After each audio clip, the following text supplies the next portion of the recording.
بسم اللہ الرحمن الرحیم۔ ناظرین السلام علیکم ورحمۃ اللہ۔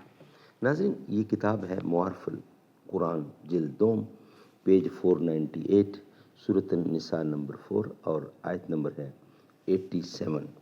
ناظرین، ایپیسوڈ نمبر ہے 53 اور وی لاگ نمبر ہے 473۔ ناظرین، یہ کتاب جس کا ٹائٹل ہے معارف القرآن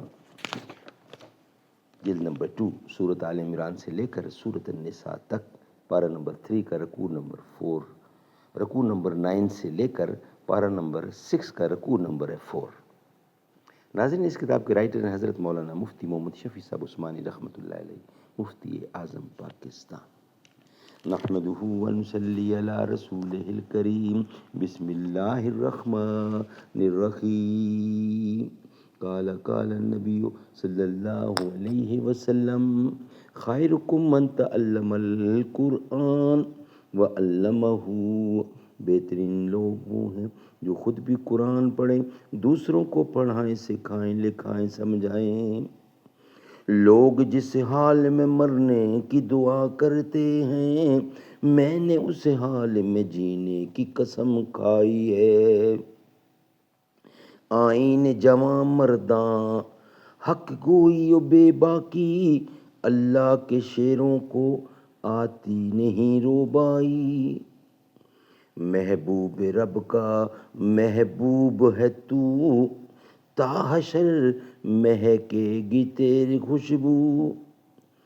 آوارائے ہد ہد نگر نگر ہے، ابو بکر تو ابو بکر ہے۔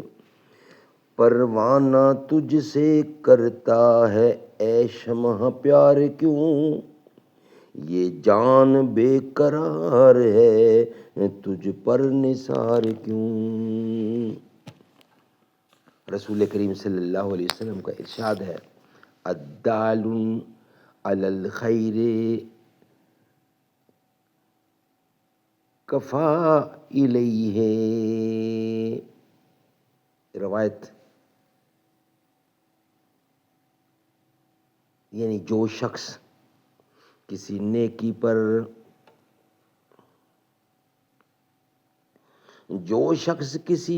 پر کسی کو آمادہ کر دے، اس کو بھی ایسا ہی ثواب ملتا ہے جیسا اس نیک عمل کرنے والے کو ملے گا۔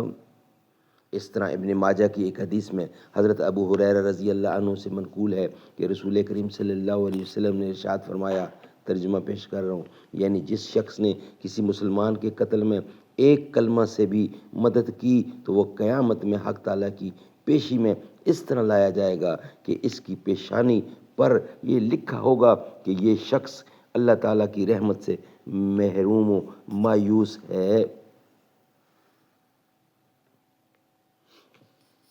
اس سے معلوم ہوا کہ جس طرح نیکی پر کسی کو آمادہ کرنا نیک عمل اور برابر کا ثواب رکھتا ہے، اسی طرح بدی اور گناہ پر کسی کو آمادہ کرنا یا سہارا دینا بھی برابر کا گناہ ہے۔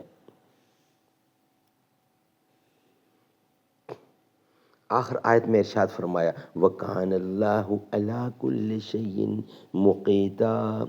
لفظ مقیت کے معنی لغت کے اعتبار سے قادر اور مقتدر کے بھی ہیں، اور حاضر و نگران کے بھی، اور روزی تقسیم کرنے والے کے بھی ہیں، اور اس جملے میں تینوں معنی مراد ہو سکتے ہیں۔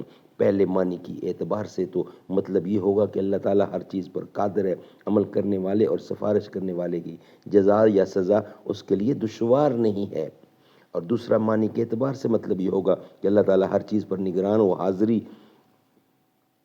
اور حاضر ہے، اس کو سب معلوم ہے کہ کون کس نیت سے سفارش کر رہا ہے۔ محض لوجہ اللہ کے کسی بھائی کی امداد کرنا مقصود ہے، یا کوئی اپنی غرض بطور رشوت کے اس سے حاصل کرتا ہے۔ اور تیسرے معنی کے اعتبار سے مطلب یہ ہوگا کہ رزق و روزی کی تقسیم کا تو اللہ تعالیٰ خود متکفل ہے، جتنا کسی کے لیے لکھ دیا ہے وہ اس کو مل کر رہے گا، کسی کی سفارش کرنے سے وہ مجبور نہیں ہو جائے گا، بلکہ جس کو جتنی چاہے روزی عطا فرمائے گا۔ البتہ سفارش کرنے والے کو مفت میں ثواب مل جائے گا کہ وہ ایک کمزور کی اعانت ہے۔ حدیث میں حضرت صلی اللہ علیہ وسلم نے ارشاد فرمایا، یعنی اللہ تعالیٰ اس وقت تک اپنے بندہ کی امداد میں لگا رہتا ہے جب تک وہ اپنے کسی مسلمان بھائی کی امداد میں لگا رہے گا۔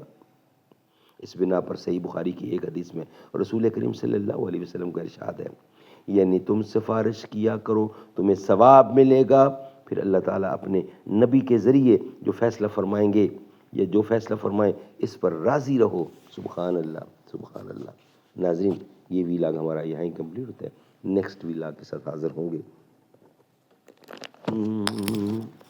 سارے نبیوں کے عہدے بڑے ہیں لیکن آقا کا منصب جدا ہے، وہ امام صف انبیاء ہیں ان کا رتبہ بڑوں سے بڑا ہے، کوئی لفظوں میں کیسے بتا دے ان کے رتبے کی حد ہے تو کیا ہے، ہم نے اپنے بڑوں